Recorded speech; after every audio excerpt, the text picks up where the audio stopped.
আল্লাহ আল্লাহ আল্লাহ আল্লাহ আল্লাহ আল্লাহ আল্লাহ আল্লাহ আল্লাহ আল্লাহ আল্লাহ আল্লাহ সুবহানাল্লাহ।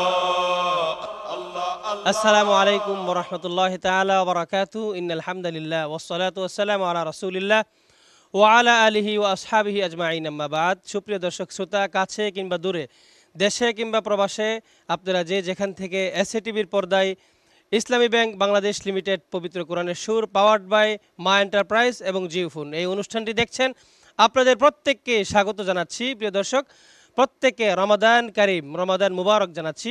আলহামদুলিল্লাহ, আমরা কালিমাত শুকুর আদায় করছি। আলহামদুলিল্লাহ, আল্লাহ রাব্বুল ইজ্জতের অশেষ কৃপায় আমরা শুরু করতে পেরেছি প্রতিদিনের মতন। লাখো কোটি দুরূদ প্রেরণ করছি মানবতার মুক্তির দিশারি হযরত মুহাম্মদ সাল্লাল্লাহু আলাইহি ওয়াসাল্লামের প্রতি। আল্লাহুম্মা সাল্লি আলাইহি আল্লাহুম্মা বারিক আলাইহি। প্রিয় দর্শক শ্রোতা, আজকে এই পর্বের প্রথম রাউন্ডের চতুর্থ পর্বের তেলাওয়াত আমরা শুনবো। তেলাওয়াতের আজকে যারা বিচার কাজ করবেন, আমাদের বিজ্ঞ বিচারক মণ্ডলীর সাথে আমরা এই পর্যায়ে পরিচয় করব। এই পর্যায়ে আমরা পরিচয় হব আজকের প্রোগ্রামের, এই পুরো প্রোগ্রামের যিনি পুরোধা এবং আমাদের এই পুরো প্রোগ্রামের প্রধান বিচারক, আন্তর্জাতিক কারি, বিশিষ্ট ইসলামিক স্কলার আল্লামা কারি হাবিবুল্লাহ বেলালী। আসসালামু আলাইকুম ওয়া রাহমাতুল্লাহি ওয়া বারাকাতুহু। আছেন আমাদের বিচারক প্যানেলে শেখ নেসার আহমেদ আন-নাসিরি। আসসালামু আলাইকুম ওয়া রাহমাতুল্লাহি ওয়া বারাকাতুহু। শেখ ইলিয়াস লাহুরি, যিনি ইতিমধ্যেই আল আজহার ইউনিভার্সিটি থেকে, মিশর সেই সুদূর আল আজহার বিশ্ববিদ্যালয় থেকে 10 ক্যারাতের উপর যিনি বিশেষজ্ঞ এবং সনদপ্রাপ্ত। আসসালামু আলাইকুম ওয়া রাহমাতুল্লাহি ওয়া বারাকাতুহু। আমাদের সাথে আজকে বিশেষজ্ঞ প্যানেল হিসেবে উপস্থিত রয়েছেন মুফতি সানাউল্লাহ নেসারি। আসসালামু আলাইকুম ওয়া রাহমাতুল্লাহি ওয়া বারাকাতুহু। আমাদের এই প্রোগ্রামের কো স্পন্সর তাকওয়া শপ বিডির সম্মানিত চেয়ারম্যান মুফতি হাবিবুল্লাহ মেজবাহ। আসসালামু আলাইকুম ওয়া রাহমাতুল্লাহি ওয়া বারাকাতুহু। এই পর্যায়ে আমরা চলে যাব আমাদের আজকে পর্বে। প্রথম প্রতিযোগী হিসাবে যে আমাদেরকে চমৎকার তেলাওয়াত করবেন, মুন্সিগঞ্জের প্রতিযোগী, মার্কাজুল মদিনা ডেমরা ঢাকা এর ছাত্র ইব্রাহিম শেখ। আসসালামু আলাইকুম ওয়া রাহমাতুল্লাহি ওয়া বারাকাতুহু। ওয়া আলাইকুমুস সালাম ওয়া রাহমাতুল্লাহি ওয়া বারাকাতুহু। আউযু বিল্লাহি মিনাশ শাইতানির রাজীম।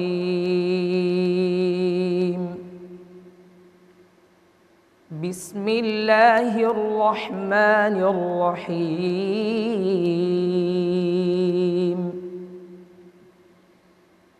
وَجَعَلُوا لِلَّهِ شُرَكَاءَ الْجِنَّ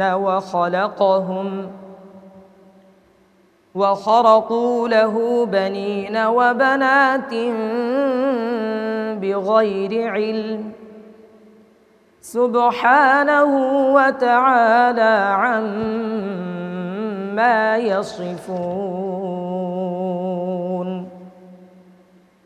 بديع السماوات والأرض أنى يكون له ولد ولم تكن له صاحبة وخلق كل شيء وهو بكل شيء عليم ذلكم الله ربكم لا إله إلا هو خالق كل شيء فاعبدوه وهو على كل شيء وكيل لا تدركه الأبصار وهو يدرك الأبصار وهو اللطيف الخبير قد جاءكم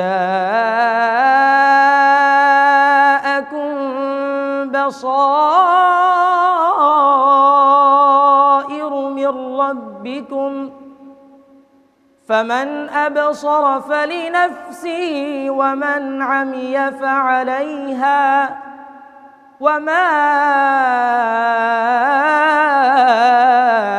أنا عليكم بحفيظ وكذلك نصرف الآيات وليقولوا درست ولنبينه لقوم يعلمون اتبع ما أوحي إليك من ربك لا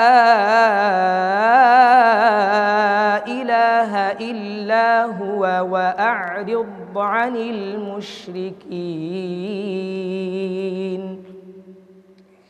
ولو شاء الله ما أشركوا وما جعلناك عليهم حفيظا وما أنت عليهم بوكيل ولا تسبوا الذين يدعون من دون الله فيسبوا الله عدوا بغير علم كذلك زينا لكل أمة عملهم ثم إلى ربهم مرجعهم فينبئهم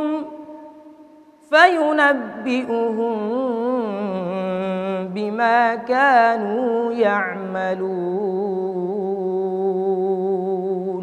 صدق الله العظيم صدق الله العظيم মাশাআল্লাহ মাশাআল্লাহ। ইব্রাহিম শেখের সুরের মূর্ছনায় আমি কিন্তু হারিয়েই গিয়েছিলাম। অতুলনীয় তেলাওয়াত, আনপেরালাল তেলাওয়াত। আল্লাহ তাকে আরো ব্যাপকভাবে কবুল করুন। দোয়া। অনেক দূর এগিয়ে যাবে, সে দোয়া রইল। সুবহানা।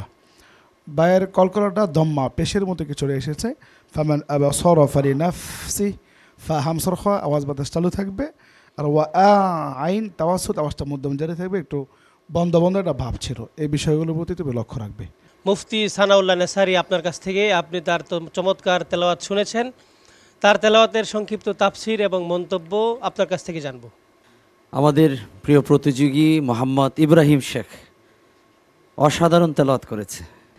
তেলাওয়াত করেছে সূরা আনআমের 100 থেকে 108 আয়াত পর্যন্ত। এই আয়াতে কারিমায় আল্লাহ সুবহানাহু ওয়া তাআলা আমাদের জন্য যে বিষয়গুলো মেসেজ রেখেছেন তা হচ্ছে আল্লাহর একাত্মবাদ, শিরিকের অসারতা, আল্লাহ সুবহানাহু ওয়া তাআলার অসীম জ্ঞান এবং ইসলাম প্রচারের শিষ্টাচার। এই বিষয়গুলো নিয়ে আল্লাহ তাআলা আমাদেরকে এই আয়াতে কারিমায় মেসেজ দিয়েছেন। এখান থেকে প্রথম যে শিক্ষা তা হচ্ছে মুশরিকদের বিভ্রান্ত ধারণা। মুশরিকরা মনে করত জিনদের ক্ষমতা আছে এবং আল্লাহ তাআলার ক্ষমতার অংশীদার জিনেরা, নাউজুবিল্লাহ। এবং মুশরিকদের আরেকটা ধারণা ছিল, বিশেষ করে মক্কার কুরাইশদের, যে ফেরেশতারা আল্লাহর কন্যা, নাউজুবিল্লাহ। এই ধারণাটাকেও আল্লাহ সুবহানাহু ওয়া তাআলা স্পষ্ট করে দিয়েছেন যে এটা তারা ভ্রান্ত ধারণা করছে, কারণ আল্লাহ তাআলা কাউকে জন্ম দেননি এবং কারো কাছ থেকে জন্মগ্রহণ করেননি।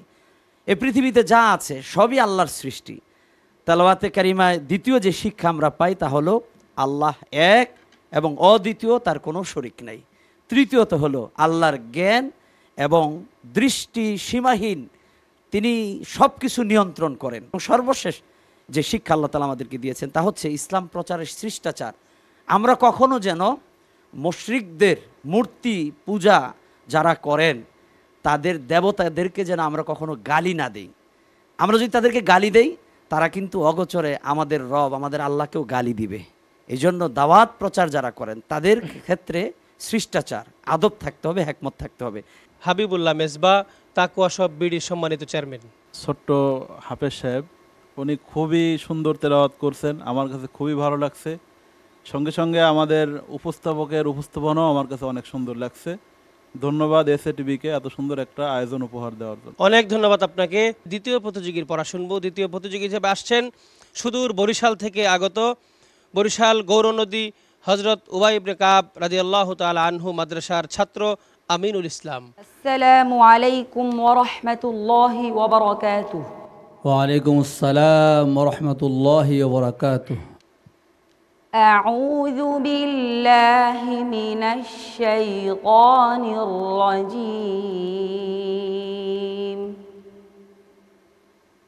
বিসমিল্লাহির রহমানির রহিম। وبرزت الجحيم للغاوين وقيل لهم أين ما كنتم تعبدون من دون الله هل ينصرونكم أو ينتصرون فكبكبوا فيها هم والغاوون وجنود إبليس أجمعون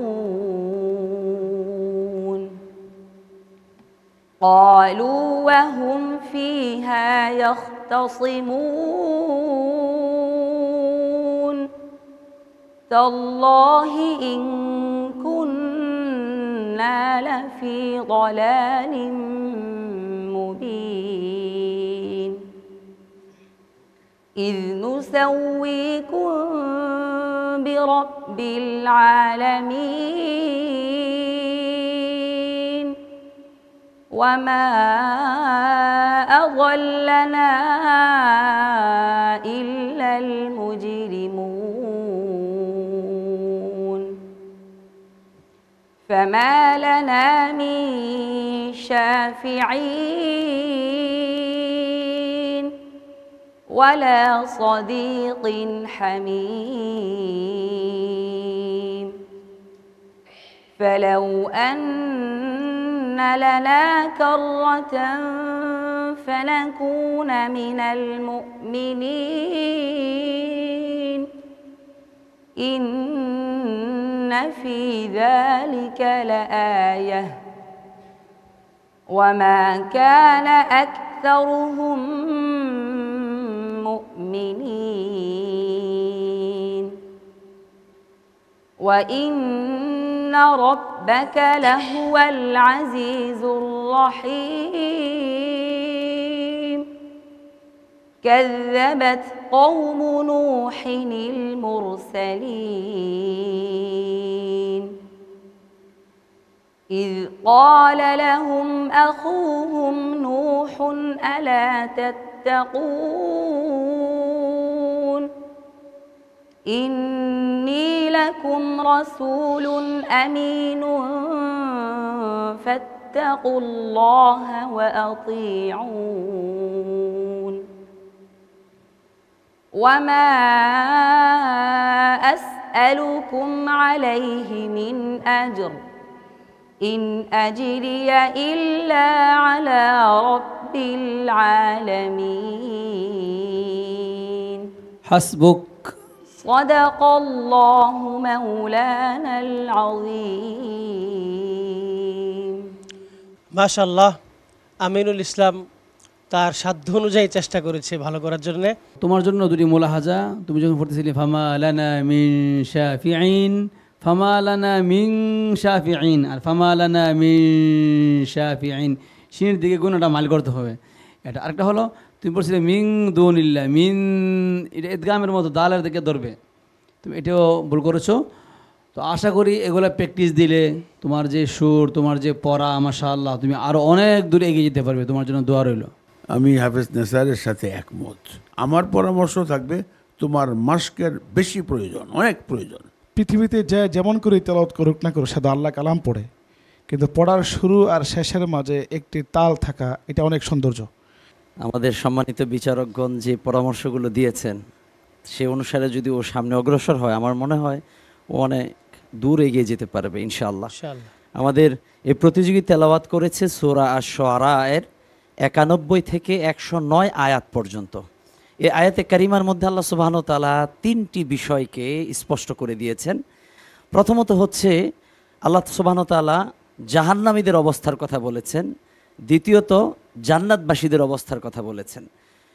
জাহান্নামী যারা, তারা জাহান্নামে যখন অবস্থান করবে, বিশেষ করে যারা যাদেরকে অনুসরণ করবে, যাদেরকে নেতা হিসাবে মনে করবে, নেতা সহকারে অনুসারীরা জাহান্নামে থাকবে আর নেতাদেরকে দোষারোপ করবে, বলবে আজকে তোমাদেরকে অনুসরণ করে আমাদেরকে জাহান্নামে আসতে হইলো।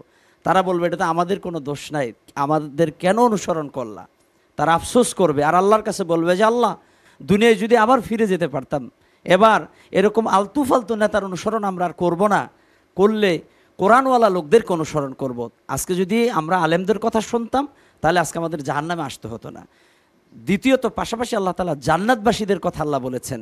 জান্নাতবাসীরা জান্নাতের ভিতরে প্রবেশ করবে আর জান্নাতের নাজ নিয়ামতগুলো দেখবে, দেখে তারা চিন্তা করবে যদি আমরা দুনিয়ার জীবনে আরও বেশি নেক আমল করতে পারতাম তাহলে জান্নাতের ভিতরে আমাদের অবস্থানগুলো আরও অনেক উপরে থাকতো। এ রমাদানুল মোবারক আল্লাহর কাছে দোয়া, আল্লাহ তাআলা যেন আমাদের সবাইকে জান্নাত হিসেবে কবুল করেন। আল্লাহুম্মা আমিন। চমৎকার তাফসীর করেছেন আপনি। ওনার পড়াটা আমার খুব ভালো লাগছে, কণ্ঠটা অনেক সুন্দর। যদি চেষ্টা করে উনি আরও অনেক সুন্দর করে তেলাওয়াত করতে পারবে ইনশাআল্লাহ। অনেক ধন্যবাদ আপনাকে। আমাদের এই পর্যায়ে তৃতীয় প্রতিযোগী হিসাবে আসছেন ঢাকা এর ছাত্র আর রায়হান ইন্টারন্যাশনাল মাদ্রাসার ছাত্র জোনায়েদ রহমান। আসসালামু আলাইকুম ওয়া রাহমাতুল্লাহি ওয়া বারাকাতুহু। আলাইকুম আসসালাম ওয়া রাহমাতুল্লাহি ওয়া বারাকাতুহু। আউযু বিল্লাহি মিনাশ শাইতানির রাজীম।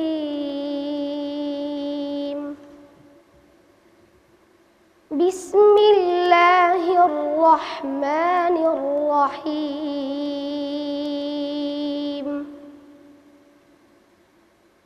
وجاء أهل المدينة يستبشرون قال إن هؤلاء ضيفي فلا تفضحون واتقوا الله ولا تخزون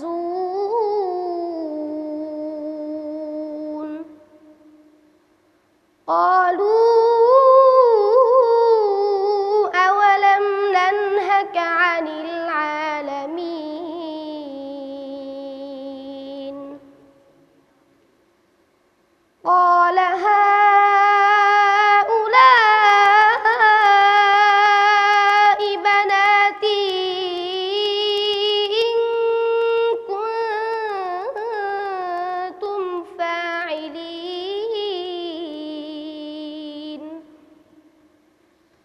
لعمرك إنهم لفي سكرتهم يعمهون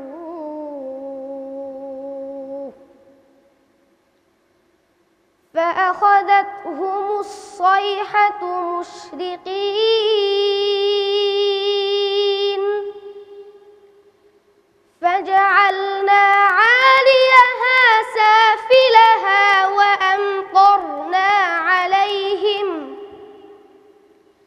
وأمطرنا عليهم حجارة من سجيل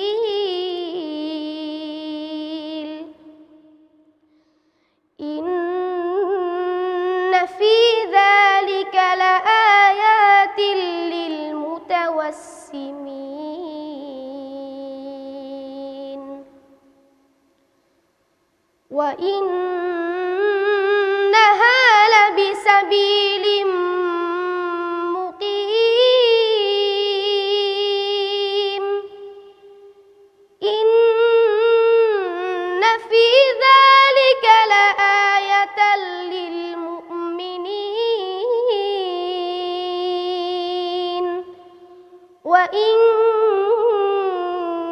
كان أصحاب الأيكة لظالمين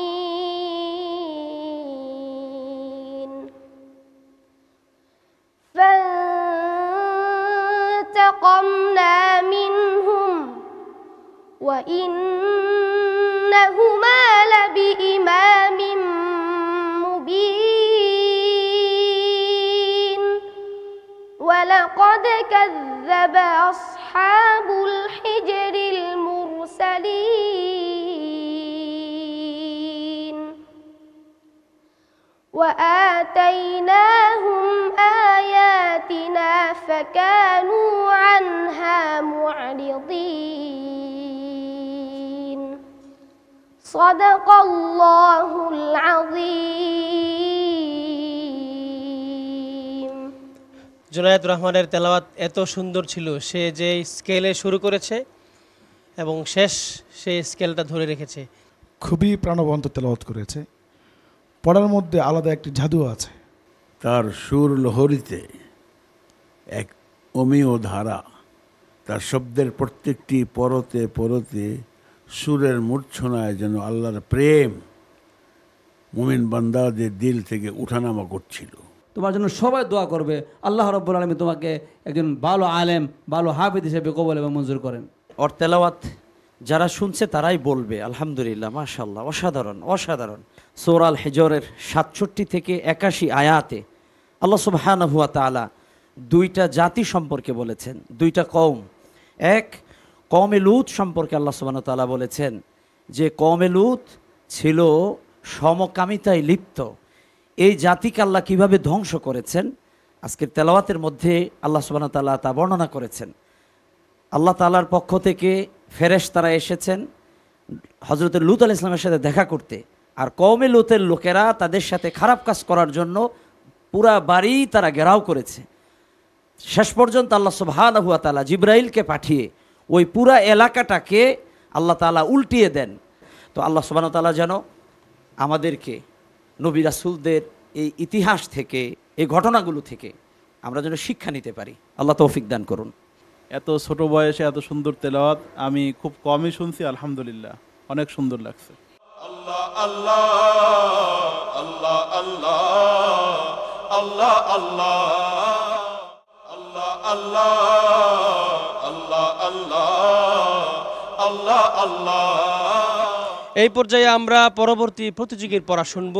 পরবর্তী প্রতিযোগী হিসাবে আসছেন নোয়াখালীর বন্ধু মাদ্রাসা আবু হুরায়রা আতাউল্লাহ আফিফ। আসসালামু আলাইকুম ওয়া রাহমাতুল্লাহি ওয়া বারাকাতুহু। ওয়ালাইকুম আসসালাম ওয়া রাহমাতুল্লাহি ওয়া বারাকাতুহু ওয়া মাগফিরাতুহু। আউযু বিল্লাহি মিনাশ শাইতানির রাজীম। বিসমিল্লাহির রাহমানির রহিম।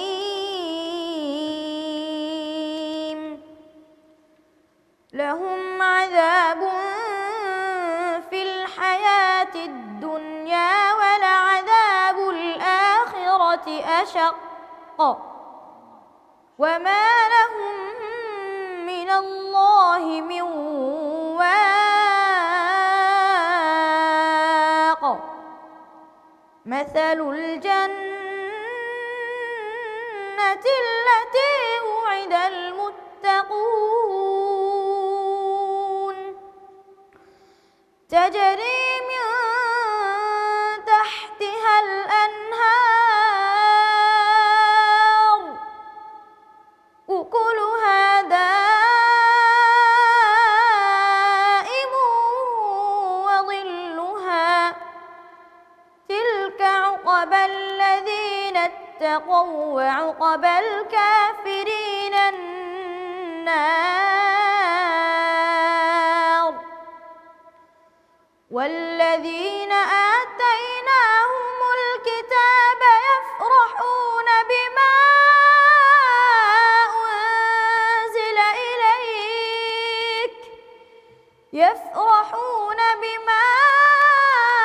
أنزل إليك ومن الأحزاب من ينكر بعضه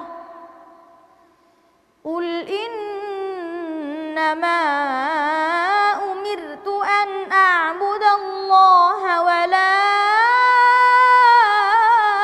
أشرك به إليه أدعو وإليه مآب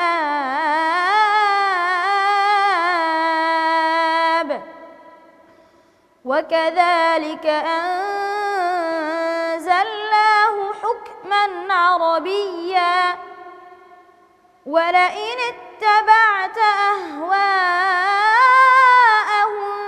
بعدما جاءك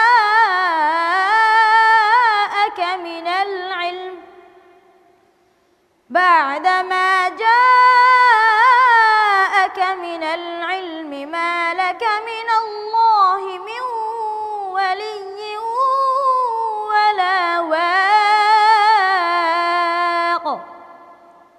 ولقد أرسلنا رسلا من قبلك وجعلنا لهم أزواجا وذرية وما كان لرسول أن يأتي بآية إلا بإذن الله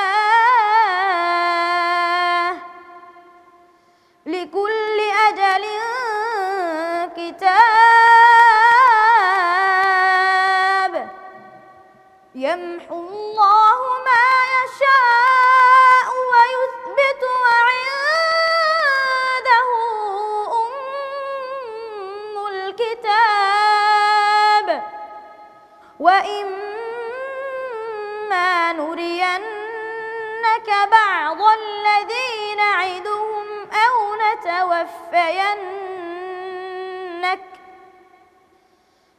نتوفينك فإنما عليك البلاغ وعلينا الحساب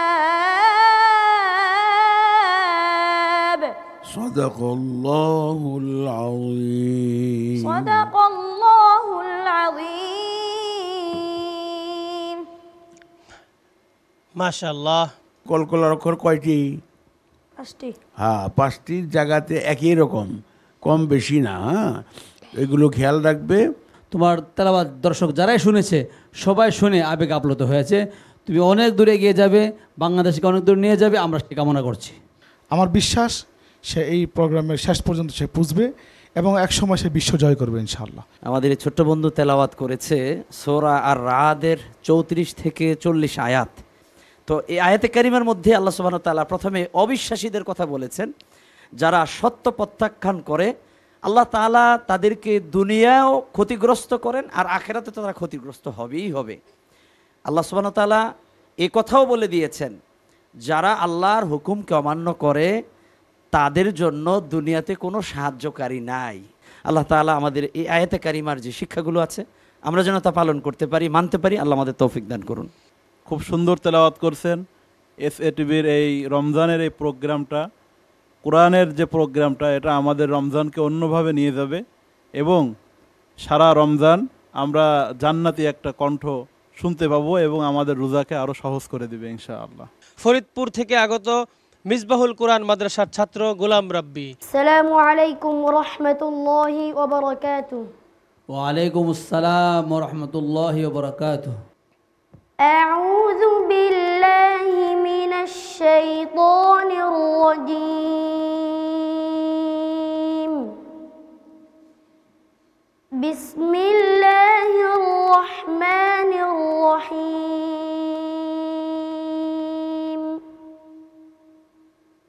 ولقد نادانا نوح فلنعم المجيبون ونجيناه وأهله من الكرب العظيم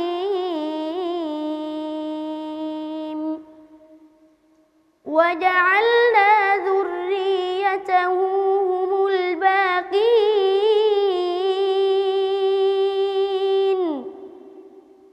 وتركنا عليه في الآخرين سلام على نوح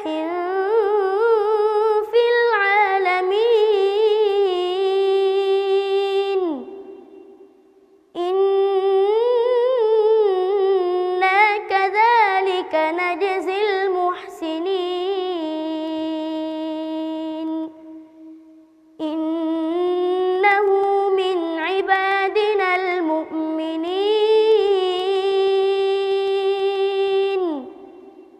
ثم أغرقنا الآخرين وإن من شيعته لإبراهيم إذ جاء ربه بقلب سليم إذ قال لأبيه وقومه ماذا تعبدون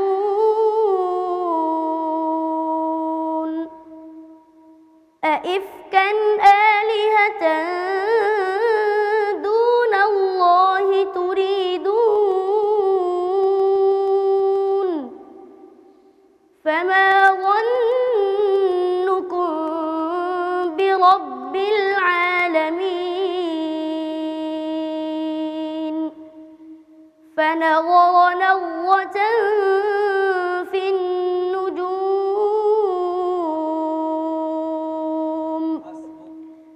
صدق الله مولانا العظيم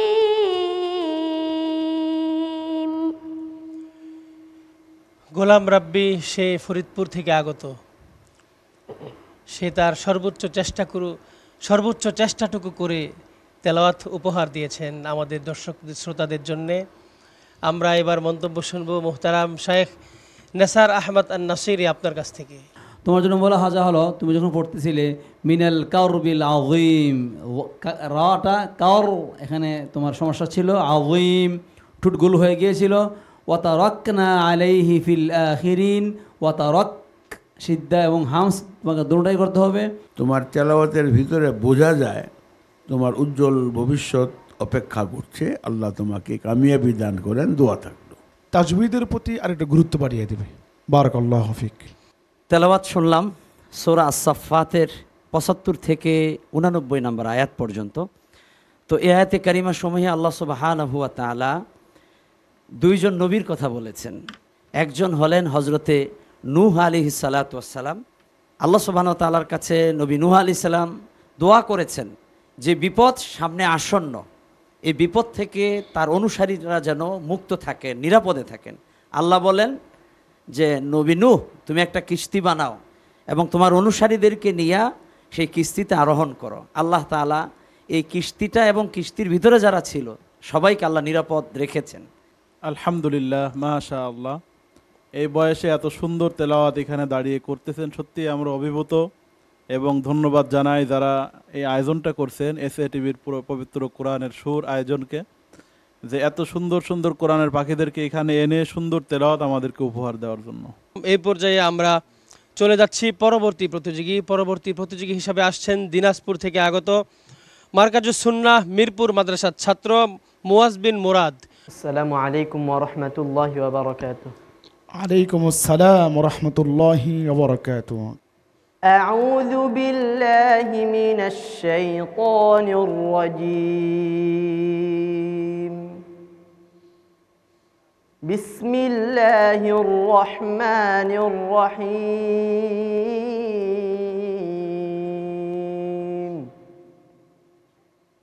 ইল্লা ইবাদাকা মিনহুমুল মুখলাসিন।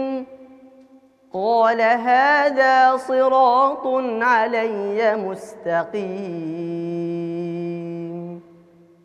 إن عبادي ليس لك عليهم سلطان إلا من اتبعك من الغاوين. وإن جهنم لموعدهم أجمعين. لها 7 أبواب لكل باب منهم جزء مقسوم إن المتقين في جنات وعيون ادخلوها بسلام آمنين ونزعنا ما في صدورهم من غل إخوانا على سرر متقابلين لا يمسهم فيها نصب وما هم منها بمخرجين نبئ عبادي أني أنا الغفور الرحيم وأن عذابي هو العذاب الأليم ونبئهم عن ضيف إبراهيم إذ دخلوا عليه فقالوا سلاما قال إنا منكم وجلون قالوا لا توجل إنا نبشرك بغلام عليم قال أبشرتموني على أن مسني الكبر فبم تبشرون قالوا بشرناك بالحق فلا تكن من القانطين صدق الله مولانا العظيم শায়েখ ইলিয়াস লাহুরি, আপনার মন্তব্য শুনবো। তুমি আরব বিশ্বের যে কোনো একজন বড় শায়েখের তেলাওয়াত কন্টিনিউ করবে, দেখবে তোমার তেলাওয়াত অনেক সুন্দর হবে।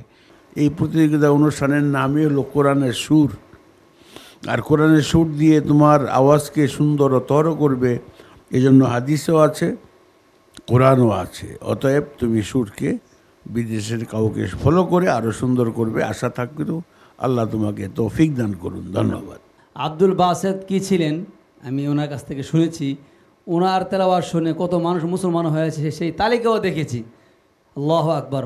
তো ওনার উস্তাদ যিনি ছিলেন মাহমুদ খলিল হসারি, ওনার বাসায় ওনার ঘরে গিয়েছিলাম, উনি যেখানে পড়াচ্ছিলেন সেখানেও গিয়েছি। তো ওনার কোনো সন্তান নেই, আছেন মেয়ে সন্তান আছেন, ছেলে সন্তান নেই। ওনার তেলাওয়াত তুমি নকল করো, তোমার গলার যে আওয়াজ, তোমার গলার যে পরিমাণে তোমার গলার শক্তি আছে, আমি মনে করি তুমি মাহমুদ খলিল হসারি তেলাওয়াত তুমি ধরতে পারবে। আমাদের এই প্রতিযোগী তেলাওয়াত করেছে সূরা আল হিজরের 40 থেকে 55 নম্বর আয়াত পর্যন্ত। এই আয়াতে কারিমা সমূহে থেকে আমরা 3টা বিষয় আমরা শিক্ষা লাভ করি। এক হচ্ছে শয়তানের প্রতিশ্রুতি ও আল্লাহর হেফাজত, তথা শয়তান চাইবে মানুষকে খারাপ পথে ধাবিত করার। শয়তান আল্লাহ তাআলার কাছে ওয়াদাবদ্ধ, আল্লাহ তাআলার কাছে সে প্রতিশ্রুতি নিয়েছে যে আল্লাহ আপনি আমাকে ক্ষমতা দেন, আমি তাতে করে ডান থেকে বাম থেকে সামনে থেকে পিছন থেকে মানুষকে ধোঁকা দিতে পারে। আল্লাহ অনুমতি দিয়ে দিয়েছেন, শয়তান চেয়েছে, আল্লাহ অনুমতি দিয়েছেন। আর আল্লাহ এটাও জানিয়েছেন একমাত্র মুখলেস বান্দাদেরকে শয়তান ওয়াসওয়াসা দিয়ে পথভ্রষ্ট করতে পারবে না। দ্বিতীয় শিক্ষা এই আয়াত থেকে যে আল্লাহ জান্নাতের প্রতিশ্রুতি দিয়েছেন, যারা ঈমান আনবে সৎ কাজ করবে আল্লাহ তাআলা তাদেরকে এমন জান্নাত দিবে যে জান্নাতের তলদেশ দিয়ে নহর প্রবাহিত, যে জান্নাতের ভিতরে কোনো হিংসা নাই, কোনো অহংকার নাই, কোনো ধরনের মারামারি নাই। আমাদের আল্লাহর প্রতি বিশ্বাস রাখতে হবে, আমাদের ঈমানকে আরও মজবুত করতে হবে। অনেক ধন্যবাদ আপনাকে সংক্ষিপ্ত চমৎকার তাফসির করবার জন্য। আমরা এই পর্যায়ে চলে যাব আপনাদের অতিথি মুফতি হাবিবুল্লাহ মেজবা আপনার কাছে। পবিত্র কোরআনের সুর এই ধরনের আয়োজনের মাধ্যমে বাংলার প্রতিটি ঘরে ঘরে ইনশাআল্লাহ কোরআন তেলাওয়াত পৌঁছে যাবে, এটাই আশা রাখি। আল্লাহ আল্লাহ আল্লাহ আল্লাহ আল্লাহ আল্লাহ আল্লাহ আল্লাহ আল্লাহ আল্লাহ আল্লাহ আল্লাহ। সর্বশেষ প্রতিযোগীর তেলাওয়াত শুনবো। সে সুদূর ভোলা থেকে আগত তাহফিজুল কোরআন ও সুন্নাহ মাদ্রাসার ছাত্র আফফান। السلام عليكم ورحمة الله وبركاته. وعليكم السلام ورحمة الله وبركاته. أعوذ بالله من الشيطان الرجيم. بسم الله الرحمن الرحيم.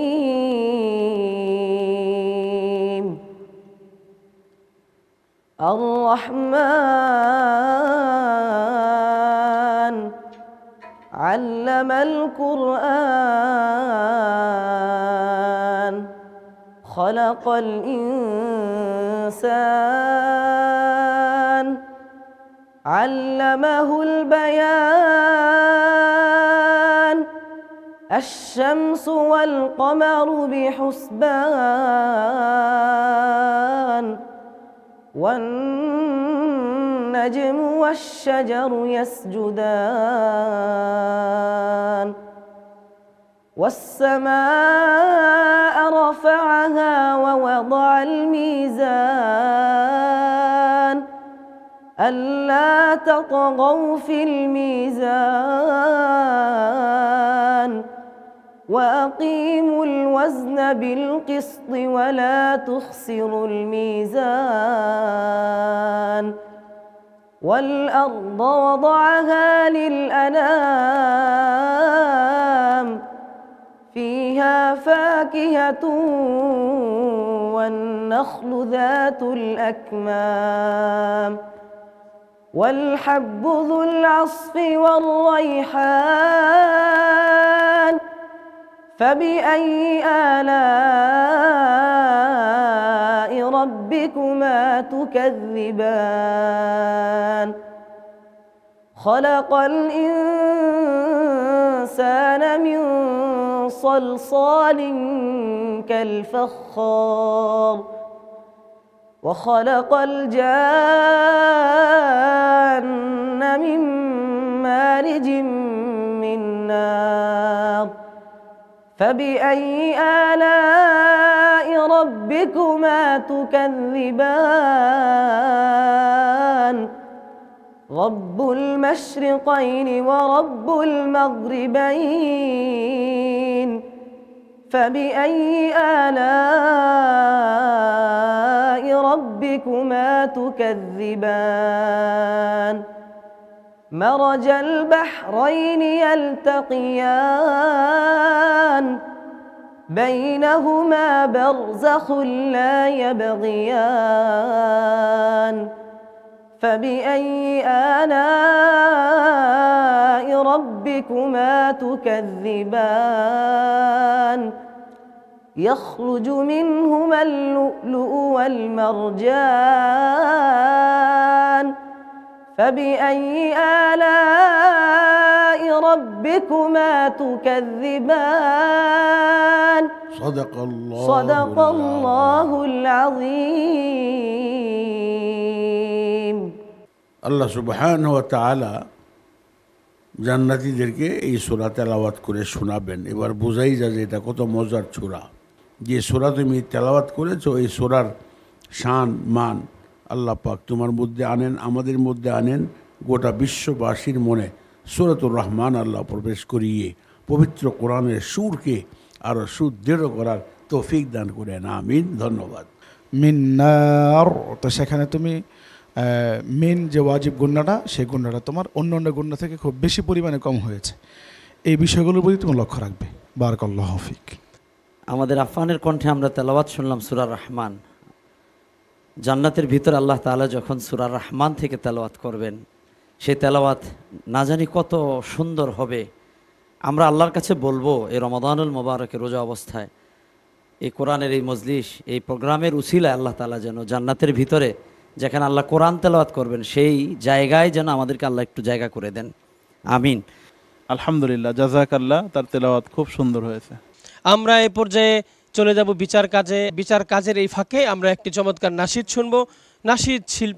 নাশিদ শিল্পীগণ উপস্থিত রয়েছেন, আমরা তাদের চমৎকার কণ্ঠে কোরাস একটি ইসলামী নাশিদ শুনব।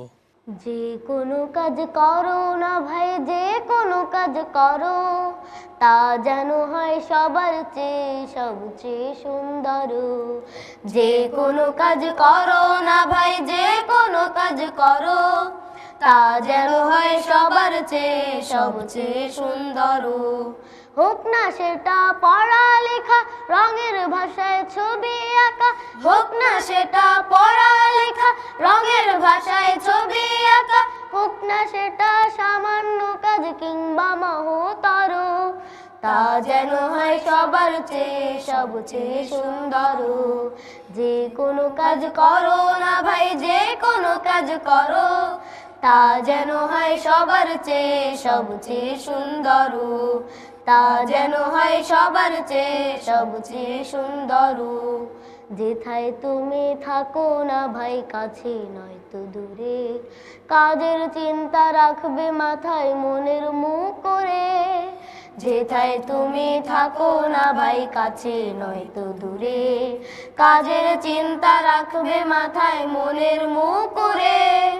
হোক না সেটা চড়ুই ভাতি, খেলা নিয়ে মাতামাতি, হোক না সেটা চড়ুই ভাতি, খেলা নিয়ে মাতামাতি, হোক না সেটা কাপড় কাচা বাজার করাই ধরো, তা যেন হয় সবার চেয়ে সবচেয়ে সুন্দর।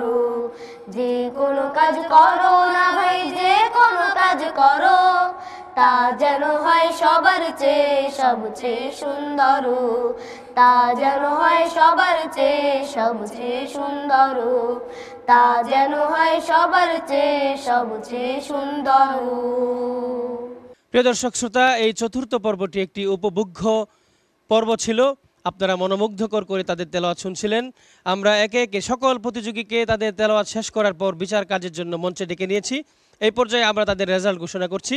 ইব্রাহিম শেখ পেয়েছে 87, আমিনুল ইসলামকে আমাদের সম্মানিত বিচারকগণ দিয়েছেন 83, এবং জুনায়েদ রহমানকে আমাদের বিচারকগণ দিয়েছেন 87, এবং আতাউল্লাহ আফিফকে আমাদের বিচারকগণ দিয়েছেন 88। আমার বাম সাইডে 3 জন প্রতিযোগী রয়েছে, তাদেরকে যথাক্রমে আমাদের বিচারকগণ দিয়েছেন। গোলাম রাব্বিকে আমাদের বিচারকগণ দিয়েছেন 87, মুয়াজ বিন মুরাদকে আমাদের সম্মানিত বিচারকগণ দিয়েছেন 86, এবং হাফেজ আফফানকে আমাদের বিচারকগণ দিয়েছেন 80। আমরা যে বন্ধুকে হারাবো তার জন্য রয়েছে wafilaib.com এর পক্ষ থেকে চমৎকার গিফট হ্যাম্পার।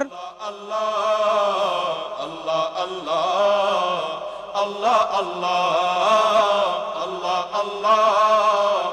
আগামীকাল আবার একই সময় আপনাদের সাথে দেখা হবে। সেই পর্যন্ত আপনারা সকলেই ভালো থাকবেন। আপনাদের মাহে রমাদান ভালো কাটুক দোয়া করি। আমাদের জন্য দোয়া করবেন। আসসালামু আলাইকুম ওয়া রাহমাতুল্লাহি তাআলা ওয়া বারাকাতুহু। আল্লাহ আল্লাহ আল্লাহ আল্লাহ আল্লাহ আল্লাহ আল্লাহ আল্লাহ আল্লাহ আল্লাহ আল্লাহ সুবহানাল্লাহ। আল্লাহ আল্লাহ আল্লাহ আল্লাহ আল্লাহ আল্লাহ আল্লাহ আল্লাহ আল্লাহ আল্লাহ আল্লাহ আল্লাহ সুবহানাল্লাহ।